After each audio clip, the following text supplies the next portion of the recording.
Before we get started, China Insider has been demonetized by YouTube. Please support our new channels, David Zhang 360 and David on China. You can search on YouTube by typing in David on China or David Zhang 360 with no space, or you can simply click the links in the description. 这个不知道为啥又突然来了。能推过来吗 ？OK， 好啊。未来1周的预测的股市版图吗？告诉我财富的密码。 Are Chinese robots a million years ahead of the rest?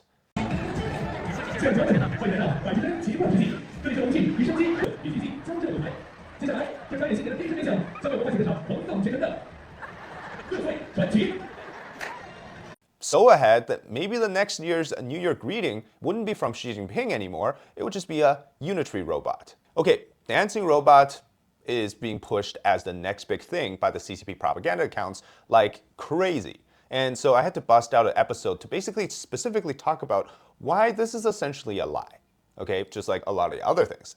So this was the video I had previously shown. It's from the 2026 New Year Gala, which they do every single year. And last year they also had this robot performance, but this year you can clearly tell that the robots dancing on stage is clearly doing much more and much better movements, and this idea that you can do a synchronized performance for 5 minutes or so.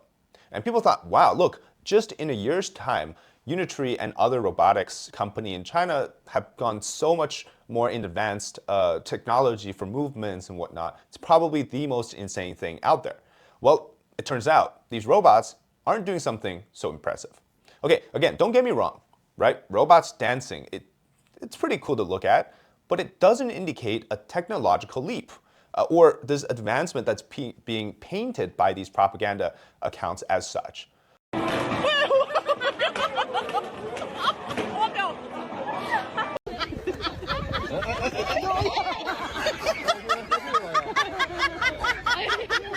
The truth of robotics in China is this. There's really no autonomy here. There's no autonomous robots, things that can be independently done. Everything is still remote controlled, pre-programmed, or something along those lines. And to this day, we can't call the future of this type of robotics as advanced or as the next big thing yet, because it's essentially, okay, I'll give you an example, okay? So I've got my little laptop here, okay? What the Chinese robot has done is essentially this. I have a USB-C cable, I plug it into a USB-A converter, which I then plug it into a dongle, and then I hook it up to my laptop. Okay, that's literally it. That's all they've done. So we're not yet at the step of a brand new port that's plug and play, or it's even wireless or whatnot. All we did was perfect the current setup, but in my opinion, which I'll tell you more about this, we've simply complicated or made this whole issue more complicated.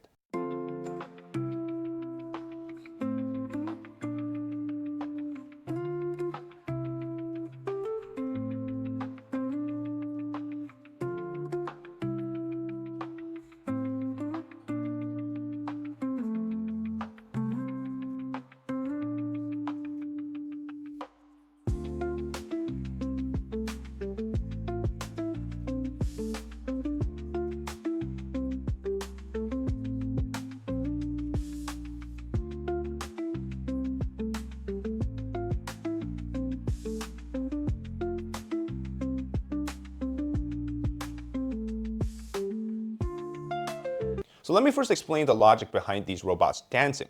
What's likely happening, as the videos here will show you, it's being controlled by some type of remote control user or motion capture mapping, and then is a pre-programmed situation, and they basically rinse and repeat until they get the synchronization.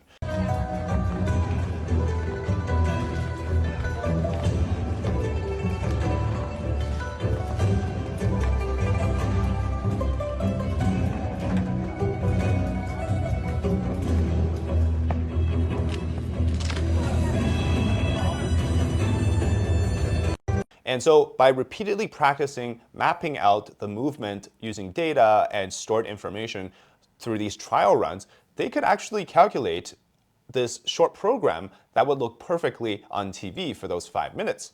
And obviously we know that synchronization is not something new either, because they've done so with drones. Those drone shows, it's quite easy to do in that field now. So the idea itself is not new. And so this is why when you see the robots in practice, like in these videos, they actually fall over or they fail when they're supposed to keep going because something happened in their software or, I don't know, mapping or whatever the situation may be, because they're not yet autonomous.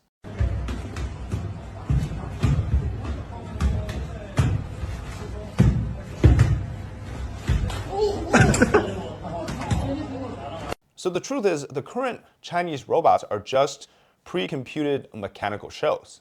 Turing Award winner Yan LeCun, who is considered the father of AI, actually talked about this. Listen. Motion planning to some extent. It doesn't work that well actually for complex actions. But all of those videos of kung fu playing robots, that's what they do. It's all planned in advance using handwritten models. But then there is the model of the world around the robot. Can you predict what other people are going to do? Whether this object is about to fall, going to catch it, things like that. So there's even more evidence suggesting that what happened to the entire segment, it wasn't done live. Before the gala, they simply rehearsed and went through trial runs to see, we see videos of this right here, and it was recorded multiple times. And then essentially what they can do is stitch together the footage. What people saw on TV or in this video on New Year's Eve was a pre-recorded video. It was not a live broadcast. So the whole show can be faked easily. Some evidence to support that is unitary robots, while they're agile, they lack sufficient battery power because you see the frames, it takes a lot, right? In the videos of the street performances, we often see that they fall over or they simply can't perform through an extended time before something randomly happens to them. And that could be an internal battery issue or mechanical failure, which leads to my second point. During the training process, the strictest requirements weren't on the robots, but rather on those children who were performing. They essentially had to be doing precise movements or unconditionally adapting to the robots with zero tolerance for any deviation or misalignment in their movements because, like I mentioned, the entire program was a pre-mapped computational shell, right? And so otherwise, if they do something different, the robots will fail and they could collapse on the ground or they could trigger a chain of errors. These robots aren't powered by AI. They don't have real-time calculations or the interactions that you could see with, say, the Optimus bot that was doing the coffee service. So they don't have those interactions built into them. And so anything that happens in the environment that's ill-aligned movements or triggers, that could cause them to malfunction. 我们买了2瓶饮料，看他怎么弄。而且每个月都会上新的，您可以尝试一下。你的宣传太长了，能不能快一点？我赶时间，大哥。怎么不动啊？大哥，你不是死机了吧？他真是个人，不拿呀！出现问题，哈哈哈哈！有这样的，无法完成。And we also see that during training and filming, the movements were precisely performed in a relatively controlled environment. When they recorded it, they could have done this sped up. They could have edited it and then produced it in such a way that it seems like it was doing a very complete movement. There's camera cutbacks. Cinematography, photography, videography, all sorts of things can be at play. And according to Elon Musk, the hardest part, or one of the hardest part, is getting the hand right. Finger movements controlled by intricate muscles working together to form the different gestures. A dexterous hand is what I think will determine the future of robotics. There are really only 3 hard things for humanoid robots. The real-world intelligence, the hand, and scale manufacturing. Yeah. So I haven't seen any, even demo robots that have a great hand, like with all the degrees of freedom of a human hand. But Optimus will have that. Movements like running, dancing, or crawling, or flipping, all of these have all existed. Boston Dynamics, for example, showcased this 10 years ago. Their most recent video from a few weeks ago showcases a lot of these movements, and you can see that it's looking more and more human-like.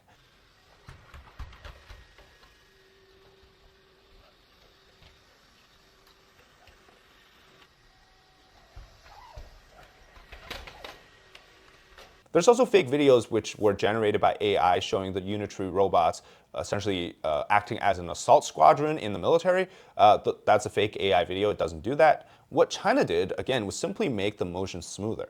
They haven't advanced the industry beyond what it's already capable of doing. So the question is, are these robots actually useful? Well, several videos show that while they can perform basic functions, like maybe, ask you to fetch a box or carry something for you,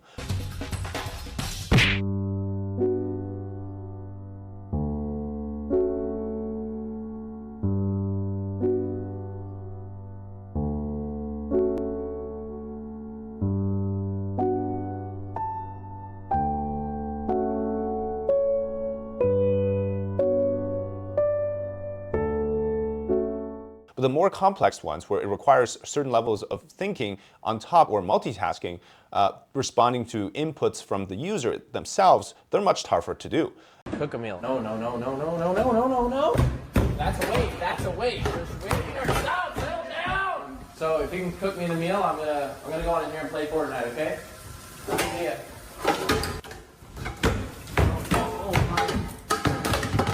And China's robotics technology is still firmly in the area. Just, I think, with the rest of the world, minus maybe, say, Tesla, they're stuck at the 0 to 1 phase, which is the stage, say, from a laboratory or from on paper to the factory. So they're able to produce these now. And the goal is to achieve controllable costs and stable yield rates, right?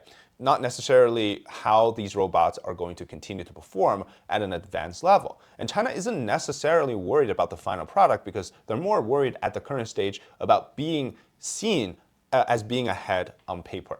And the technology, to be fair, it's already close to a factory mass production, in my opinion. They have the capability, but it lacks something core, which is the ability to think independently. It still requires remote control, which means, like I mentioned in that analogy, right? You can't put the robots into a factory and let itself work on difficult or heavy or dangerous tasks. It can't do that. So essentially, if you were to do that, you would have to put a remote control operator behind every robot to do that work on those production lines, which basically, it's like, what's the point? You know, you got the dongle on the USB situation again, right? You're simply putting another worker behind the robot that's supposed to be automatically doing everything.